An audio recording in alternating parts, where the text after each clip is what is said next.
Right, I'm putting this truck up for sale. This is a 91 F4, or it's a Super Duty Ford prior to the F Series F550 and F450. The F450 replaced it. Has these nice 10 lug wheels. The rubber's in pretty good shape, a little cracked. It's a bit old. These are brand new. I just replaced them. The only thing wrong with it is there really isn't anything wrong with the truck. It operates perfectly fine. If you let it sit for a while, and I haven't been using it, and also when you're operating it, the main hydraulic ram on it leaks a little bit, just a little bit, not bad. Most of these do. And what it does is it goes down through the hydraulic fluid, will go down through here and drop on the muffler. So occasionally when you don't drive it much, the oil leaks onto the muffler and it kind of makes some smell when you first use it. Other than that, absolutely in pristine condition. The engine on this thing, I don't think it has ever been rolled over on the miles. If you're comparing this to one of the phone company trucks, you know, I bought this truck from a phone company. Before I drove it, I put more than $2,000 in parts in it. So, you know, if you're thinking that you're going to get some kind of a deal going that direction, I'll just let you know right now, probably not going to happen.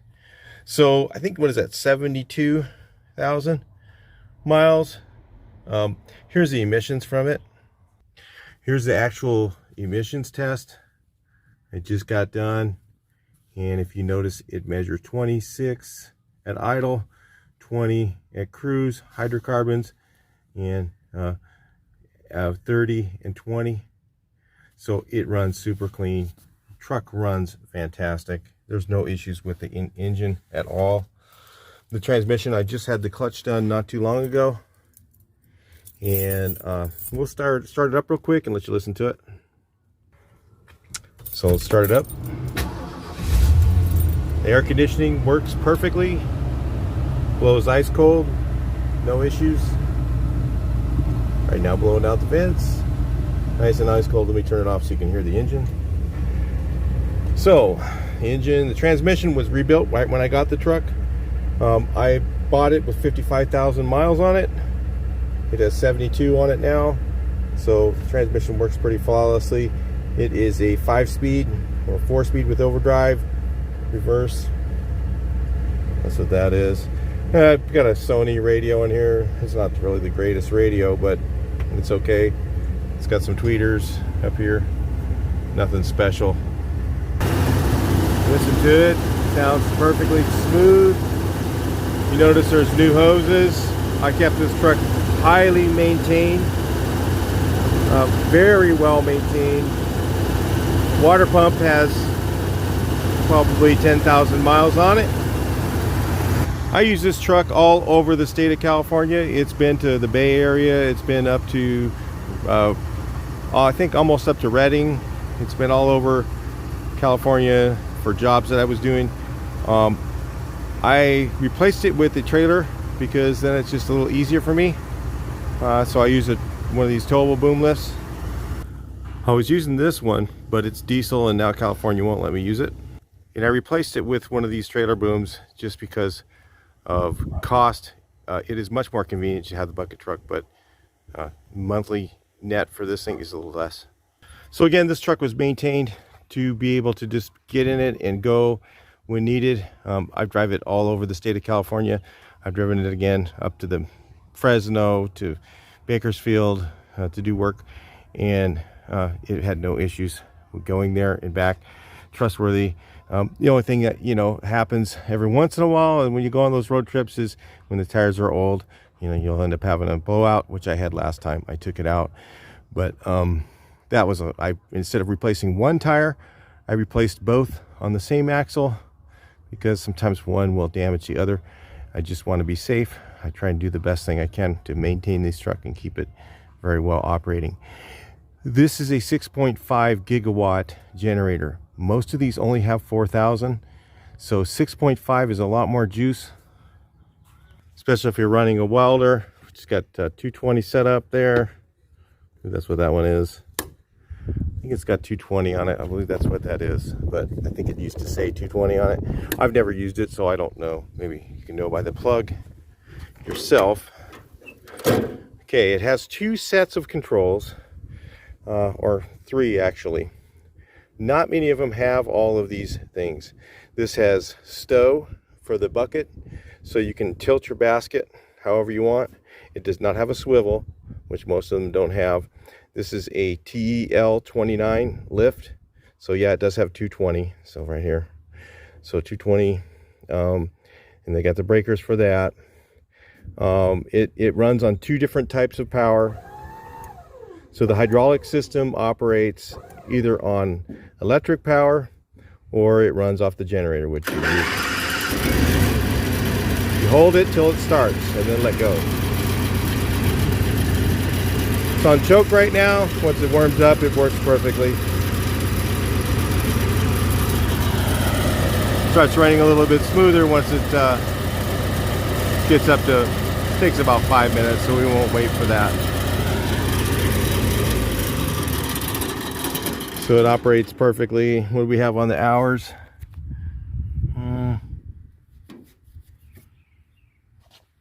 26. It had 1200 when I bought the truck.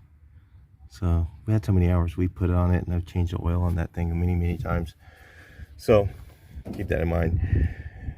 I use Castrol motor oil. That's what I've always used in this truck, and since I've owned it. Right here, if you look at these things, this is the control for turning. It's on switches, so if you turn it this way here, we'll operate it in a second. And this goes left and right, up and down. You know, this takes your rotation. That's west and clockwise, and it's counterclockwise. That's what it is. CCW and CW. In and out, that's your retract and extend. Then you have your unstow and stow for the bucket, for the basket. Generator start, and then this is something on normal override. I think that's like, I can't remember. It's upward controllers or downward controllers, something like that. But I don't know. I think it works on both of them either way, but I forget what that is for. I never use it. So anyway, it's there. Maybe you know what it is. I don't. So here, if you get look here, it's got a 300-pound capacity bucket. Has some of the original labeling. The truck was originally white with, I think, green or gray. I can't remember. Actually, I think it was all like a ivory white. It wasn't white. I painted it this because there was at some point, because there were some places where the primer was coming through, and I just wanted to keep it protected from rust. So there is no rust underneath. This was an Arizona truck. I got it from Arizona and drove it back home again. And before I had to drive it, I put about $4,000. I was actually $2,000 in the transmission right when I bought it, and I put about $2,000 more in parts on it before I ever used it. So if you're thinking, again, if you're looking for a truck that's turnkey, ready to go, this truck is. I just became not needing it for the last 2 or 3 years, 4 years. It's really just sat. I haven't used it much, mostly taking it down to get a smog check, and that's about it. And like I said, it's ready to go, and I maintain it as ready to go because my type of work, I get calls and they need me there right away. So I always have to have trucks that are ready and kind of like maintain them like fire trucks, where they're just constantly ready to go. So again, I keep them maintained, keep the engine and transmission dialed in, because one stop on the road, if you have to have one of those truck guys come fix it, it's very expensive. So I kept them very well maintained. I did most of the work myself, so I don't have like receipts for all the stuff that I did. I probably have them, but they're in my taxes and all that, so I have to dig out. I mean, if you really wanted to know, I've actually done tons of work to this truck just to keep it maintained. But again, you know, I did have to dig all those receipts out to be able to get them for you. The only thing I know of that on the truck that does not operate is I tried to put cruise control in it once. Maybe you could figure it out better than me. I just was driving on the road a lot and I wanted cruise, and I bought one of those aftermarket cruise controls. This is the control for it, and the thing's still underneath the hood, and I tried to connect it up and get it to work, and I couldn't get it to work.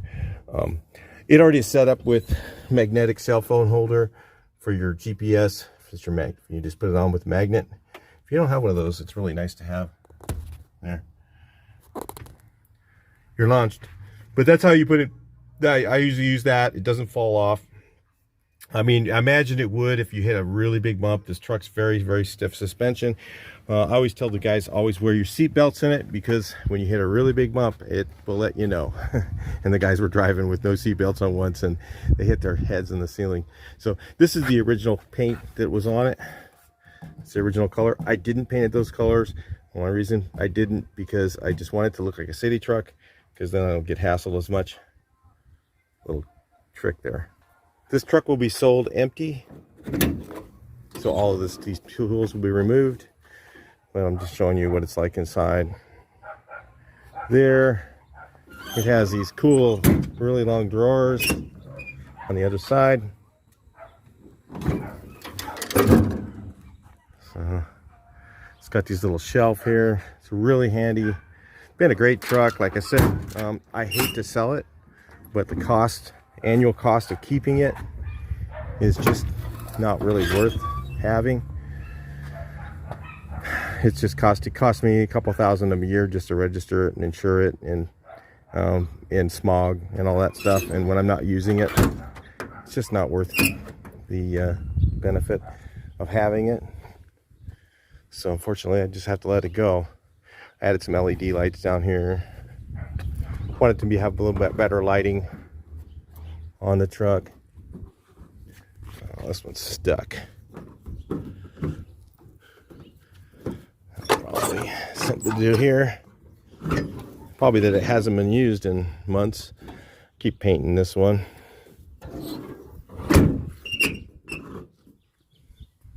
There's some paint and stuff on it. If you wanted to, you could clean all that off with some lacquer thinner, or denatured alcohol. Takes that right off. It could be easily cleaned up if you really wanted to. It's up to you. It was used for painting, National Sign Company painting. So it has these cool drawers inside. I put these fold-up cones in there. So it has these long, these come way out. I'm not going to pull it all the way out. It goes from one side of the truck to the other. So it literally comes out to like about right here, about 3 feet or so. So anyway, it's also set up for air and what's that one? Water, I think, or something like that. It's already set up for that. Goes up to the top of the boom. I've never used it, so I don't know. Here's your 220 inside. So you can actually have a 220 compressor in here. Kind of handy. All right, it does not have 360-degree rotations. If you want to look up the specifications on the lift, the lift is a TEL, VersaLift TEL 29. They came in different positions. They came with the rear mount. They came with the front mount. I'll tell you what the benefits are to having the front mount. One of the issues we have when you have the rear mounted one, and I always like the rear mounted ones for looks, okay, but for convenience and operation, the front one actually is a lot better, because it's so much easier to get in and out of here. So if you're carrying anything back here, so like if you want to, if you're in the sign business and you want to put a bunch of letters back here, look how easy it is to get them in, and you can tie them off with these two things right here. There's just a million things you can do with the back of this. I could set up my paint rig in here. I could be ready to go in just a few minutes and plug right into that. You know, it was just really convenient for that. It was really easy for what I was doing. And, you know, it's, like I said, it's set up to do operation. It's actually really good. You know, it's for the people who are in the cable business. It'll take that big spool that goes in the back. Never used those, so I don't know. I don't know anything about that sort of thing, but maybe you would. If you look here on the labels, it has some pretty heavy duty specs. GVWR, if you wanted to put this much weight in it, it'll hold 22,000 pounds. You know, I don't know how well it will pull it, but you know, the engine's not, you know, I mean, these engines is a V8, you know, the diesel gets a little better mileage and a little bit better on pulling hills and stuff like that. But it does rate up to 22,000 pounds if you wanted it to. But if you live in California, you probably figured out that, diesel, if it's not 2010 or newer, which you're looking at, a 6.7 liter Ford, those have some pretty significant issues. If you don't know what they are, there's a lot of forums out there to check out all that stuff. The biggest issue is that they have the CP3 or CP4 fuel pump, and the fuel pump goes out. When it goes out, it puts metal shavings in the entire fuel system, and will ruin all the pumps, injectors, everything. So the 6.7, if you're comparing it to one of those, that's a disadvantage to that. Even though the gas mileage is better, it'll get you one of these days. You'll spend that $10,000 on service for that, and if it breaks down the road, you're gonna have a good $2,000 or $3,000 or $4,000 tow bill, and you won't like that either. Friends of mine had the 6.7 liter and actually had a list. They have a lifter issue where they make a little bit of tappet noise, and people say to ignore that, it's no big deal. Well, his ended up going out on the road, and it ended up needing new lifters, and to do that it was like $5,000-$6,000 worth of repair to do just one bank of the lifters, and both banks probably need to be done. So they're in the DPF system likes to plug up on those. There's a number of things. There's also internal problems with the engine that they're having with some of them. Some guys will tell you they don't have any problem with their Ford, but I've had friends with them, and that's pretty much what's out there. So basically, your newer trucks have major issues, and the old ones like this, the main thing you have is, will it pass smog or not pass smog, and does it use a lot of fuel? And yes, it does. It does use a lot of fuel. Highway, I think I average about 8 miles a gallon when I'm driving long distance. In the city, I have no idea. It's not that good. It's very low, so keep that in mind. What I would say is, I always tell the guys, listen, when you're driving this truck, don't make the engine make noise. Shift it on the lower RPMs, and it has plenty of torque to pull it. And they always like to give it too much gas, and I'm always putting gas in it, so not a big deal. As far as if you're making money, it's not going to hurt you, but it is a little more expensive than diesel. But the diesel, again, in California, if you're looking at 6.4s and stuff like that, 6.4 is major issues, major issues. Really, I would steer you to get away from one of those trucks. I would not buy a 6.4. They have just tons and tons of problems. So if you're comparing it to that, probably not, again, a good comparison. Sorry if I got you going on diesel there, but hey, just gotta say it. Anyway, let's get on with this. We're gonna do the lift operation test here.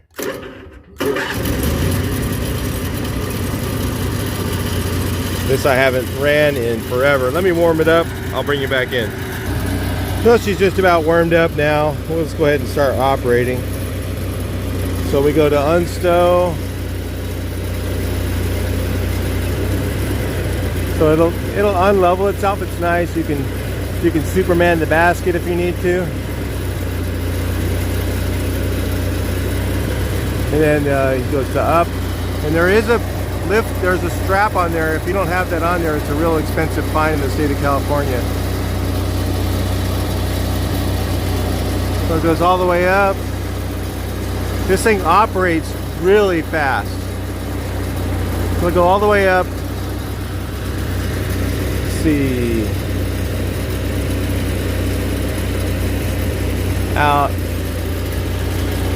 goes all the way out there. Pretty good size outward reach.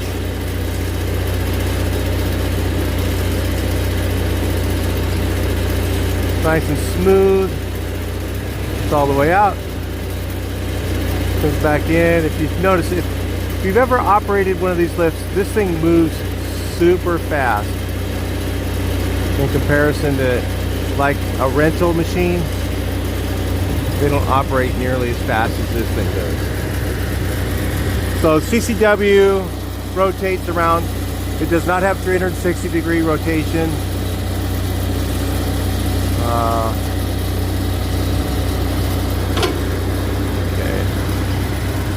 So I'll show you where it actually turns all the way around to right here. So it'll turn around to the counterclockwise to right about here, and then clockwise it turns all the way around to right here. So it doesn't have continuous rotation. It has 360 degrees or 340 degrees or something like that rotation, but it does not have continuous 360. You notice the generator runs really nice. It's nice and smooth, no smoke. We'll just stow it real quick.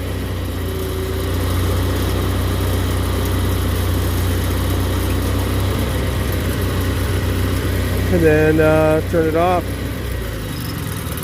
So yeah, the same controls are up there. It also has power up there, but I think the power up there, the 110 that's at the top, for some reason there's a disconnect. I don't know where. It's probably something very simple. It used to work and then it stopped working.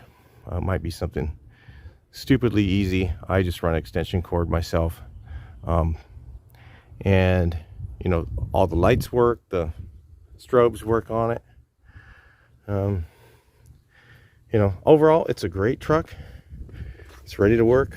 It's not one of these ones they say ready to work and you get it and you find out you got to put $2,000 or $3,000 or $4,000 into repairs on it when you get it home. This one here, it's ready to go. You know, there might be something I'm not looked at, might be something that I'm not aware of, but I'm telling you, I go through this truck very carefully. I haven't been using it, so there might be something because I haven't been using it and I haven't been driving it that I don't notice. But most of all, I'll tell you, it's been a great truck. It's hard to let it go, but I just, at that point where it's not for the money, it's just the cost per year that I have to pay to keep it. Just outweighs the benefit of having it. So anyway, I'll talk to you guys in the next video. Hopefully this is a good truck for you, and especially if you're in another state where a lot of stuff's rusted out and you want one that's, you know, not rusted. We can show underneath if you want real quick. I'll do that. It has a fairly recently replaced catalytic converter. That was one of the things I had to get on it before I bought it. If you notice, there's really not much even surface rust under there. If I were back east, I would coat the underneath with oil. I did replace the rear main seal on this a while back. When we did that, I think we put new engine bearings in it because we had the engine out, and a new clutch. And I think I put 1,000 miles on it since then, at the most. Let's take a look. Yeah, it's no rust anywhere. Everything's solid steel. So anyway, talk to you guys in the next video. Please like, share, and subscribe.